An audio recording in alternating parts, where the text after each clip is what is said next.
আম্মা জান হাওয়া আলাইহিস সালাতু ওয়াস সালামকে আল্লাহ তাআলা যখন সৃষ্টি করলেন, সৃষ্টি করার পরে আল্লাহ তাআলা রব্বুল আলামিন হযরত আদম আলাইহিস সালাতু ওয়াস সালামকে বললেন, তুমি জান্নাতের মধ্যে ঘুরে বেড়াও, জান্নাতের মধ্যে ঘুরো, বসবাস করো, তুমি তোমার স্ত্রীকে নিয়ে জান্নাতের মধ্যে বসবাস করো, তুমি তোমার স্ত্রীকে নিয়ে এই জান্নাতের মধ্যে বসবাস করো, এবং তুমি তোমার স্ত্রীকে নিয়ে তৃপ্তি সহকারে যেখান থেকে যা ইচ্ছা তা ভক্ষণ করো, তা খাও, তবে ওয়ালা তাকরাবা হাদিহিস শাজারাতা ফাতাকুনা মিনাল যালিমিন। ওয়ালা তাকরাবা হাদিহিস শাজারা, তবে এই গাছটির নিকট যাও না, যদি এই গাছটির নিকট যাও ফাতাকুনা মিনাল যালিমিন, তাহলে তোমরা জালিমদের অন্তর্ভুক্ত হয়ে যাবে, অবাধ্যদের অন্তর্ভুক্ত হয়ে যাবে। হযরত আদম আলাইহিস সালাতু ওয়াস সালাম, আম্মা জান হাওয়া আলাইহিস সালাতু ওয়াস সালাম যখন শয়তানের কথায় পড়ে, শয়তানের প্রচায় পড়ে ওই গাছের ফল খেয়ে ফেলতেন, ওই গাছের ফল খাওয়ার সাথে সাথে নিজেদের শরীর থেকে পোশাকগুলো করে গেল, নিজেদের লজ্জা স্থানগুলো প্রকাশ পেয়ে গেল। তখন তারা হযরত আদম আলাইহিস সালাতু ওয়াস সালাম, আম্মা জান হাওয়া আলাইহিস সালাতু ওয়াস সালাম জান্নাতি গাছের পাতা দিয়ে নিজেদের শরীরকে, নিজেদের লজ্জা স্থানকে আবৃত করার চেষ্টা করলো। প্রিয় মুসলমান ভাইয়েরা, এই ঘটনা থেকে বোঝার বিষয় হলো, আপনি যখন মালিকের অবাধ্য হবেন, মালিকের হুকুম অমান্য করে নিজের মন গড়া পন্থার উপর চলবেন, নিজের মন গড়া কাজ করবেন, মালিকের নাফরমানি করবেন, যে মালিক আপনাকে নিয়ামতের মধ্যে আপনাকে আবৃত করে রেখেছে, এই দুনিয়ায় আপনাকে চলার জন্য, এই দুনিয়ায় আপনাকে বসবাস করার জন্য তিনি যে বিভিন্ন নিয়ামত দান করেছেন, আপনি যদি ওই মালিকের নাফরমানি করেন, আপনি যদি মালিকের অবাধ্য হন, তাহলে কি তিনি আমাদের কাছ থেকে ওই নিয়ামতকে ছিনিয়ে নেবেন কি নেবেন না? নেবেন কি নেবেন না? অবশ্যই নেবেন। লাইন শাকারতুম লাযীদান্নাকুম ওয়া লাইন কাফারতুম ইন আযাবি লাশাদীদ। বান্দা যখন আল্লাহর নিয়ামতের শুকরিয়া আদায় করবে, আল্লাহ তাআলা বান্দার নিয়ামতকে আরো বাড়িয়ে দিবেন। সুবহানাল্লাহ বলুন। আর বান্দা যখন আল্লাহ তাআলার নিয়ামতের শুকরিয়া আদায় করবে না, আল্লাহ তাআলা বান্দার থেকে নিয়ামতকে ছিনিয়ে নেবেন। কি করবেন? ছিনিয়ে নেবেন। ইন্না আযাবি লাশাদীদ, আল্লাহর আযাব বড় কঠিন। নিশ্চয়ই আল্লাহর আযাব বড় কঠিন। এজন্য আল্লাহ তাআলার নাফরমানি করা যাবে, হুকুমের অবাধ্য হওয়া যাবে। যদি আমরা হুকুমের অবাধ্য হই, তিনি আমাদের থেকে তার নিয়ামতকে ছিনিয়ে নেবেন।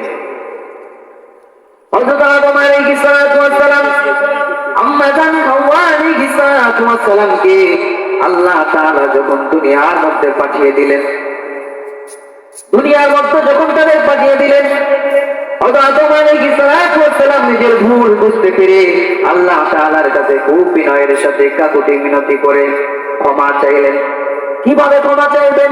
আল্লাহ তাআলা তাও কোরআনের মধ্যে স্পষ্ট করে বলে দিলেন। আদম আলাইহিস সালাতু ওয়াস সালামকে বাক্যগুলো শিখিয়ে দিলেন। এই বাক্যগুলোর দ্বারা আমাদের শিক্ষা আছে যে বান্দা যখন গুনাহ করবে, বাক্যগুলো দ্বারা আমার কাছে ক্ষমা চাইবে।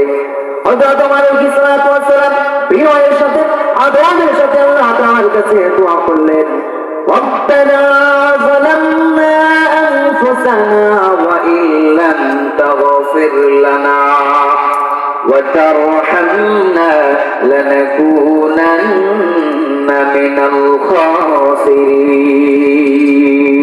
আল্লাহু আকবার। হযরত আদম আলাইহিস সালাতু ওয়াস সালাম দোয়া করলেন, রব্বানা, হে আমাদের প্রতিপালক, যালামনা আনফুসানা, আমি জুলুম করে ফেলেছি, আমার নফসের উপর জুলুম করে ফেলেছি, ওয়া তারহামনা, আপনি যদি রহম না করেন, দয়া না করেন, ভালো না বাসেন, লানাকুনান্না মিনাল খাসিরিন, আমি আদম এবং হাওয়া তো ক্ষতিগ্রস্তদের অন্তর্ভুক্ত হয়ে যাব।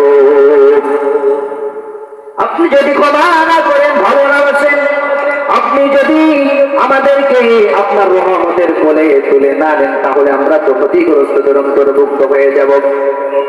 দুনিয়ার ফকিরে এক ঘরে যদি না পাই, অন্য ঘরে যে ঠিকই পাই, কথা বলেন ঠিক কিনা?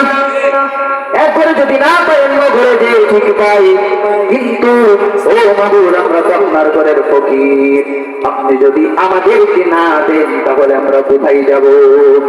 বান্দা যখন ভুল করে, শয়তানের ধোঁকায় পড়ে, শয়তানের প্ররোচনায় পড়ে গুনাহ করে ফেলবে, অপরাধের মধ্যে লিপ্ত হয়ে যাবে।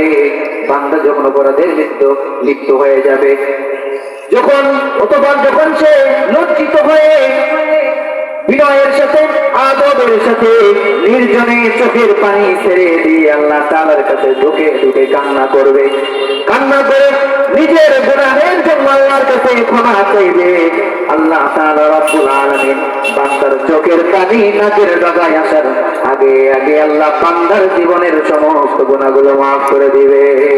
সুবহানাল্লাহ। এজন্য মুসলমান ভয় করতে হবে একমাত্র আল্লাহ তাআলাকে। যাদের হৃদয়ের মধ্যে আল্লাহ তাআলার ভয় আছে, তারা কখনো আল্লাহ তাআলার পথ ভুলে যায় না, আল্লাহ তাআলার নাফরমানির মধ্যে লিপ্ত হয় না। যদি লিপ্ত হয়েও যায়, তারা রাতের আধারে সিজদার মধ্যে গিয়ে মালিকের কাছে নিজের প্রাপ্ত গুনাহের জন্য ক্ষমা চায়। কথা বলেন ঠিক কিনা? যাদের হৃদয়ে আছে আল্লাহর ভয়, তারা প্রভু পথ ভুলে যায় না। আল্লাহর প্রেম ছাড়া এই দুনিয়ায় কারো কাছে কোনো কিছু চাই না। আল্লাহকে ছাড়া অন্যের কাছে কি চান? চাইতে হবে কার কাছে? একমাত্র আল্লাহর কাছে চাইতে হবে। রাতের আধারে যারা সেজদাতে রয়, দু চোখের শুরুতে নদী যেন বয়।